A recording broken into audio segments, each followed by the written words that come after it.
feelings, especially your own. What are you talking about, Krista?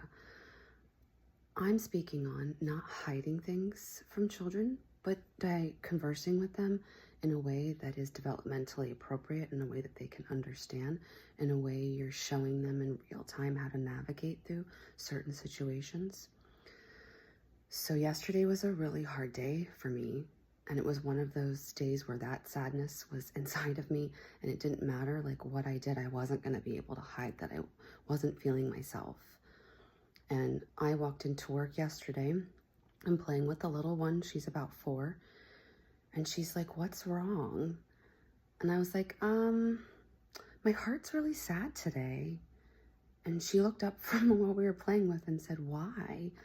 And I was like, "Well, there's something going on and I can't fix it. And I have to figure out how to feel sad about it and move all those sad feelings out of my body." And she's like, "Oh." And I was like, "Well, what do you do when you're sad?" And she said, "Sleep." And I said, "Okay, I can't sleep right now." And she said, "Well, how are you going to fix it?" And I was like, "Well, we can go for a walk and get some sunshine. We can play these fun games. We can watch something funny." I said, "I can eat bacon." Like, we talked about ways that we can help ourselves, empower ourselves, and move through those feelings.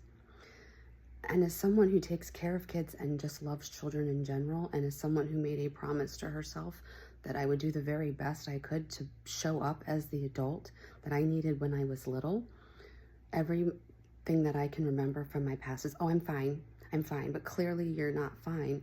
And then as a child, you're left to go into the world of your imagination and figure out what the problem is. Because no one's telling you, and you're smart, you know something's not right. And more often than not, I find that children, especially that resonate with being more empathic, they go into, "What did I do wrong? How can I fix it?" Let's stop breeding adults like that. So no matter how weird it is or what kind of like language or jargon to use, it can be very simple, but just acknowledging what's happening, very simple, what you might want to do about it, and then going about your day was so much better than the alternative, which would have been like, "I'm fine." That's not on them, that's on you. But it doesn't mean that while you're also processing something difficult, that you can't help them navigate what they're seeing in the process too. So yeah, you guys, talk about what's going on. Stop hiding stuff, but do it in a developmentally appropriate way. We've got this.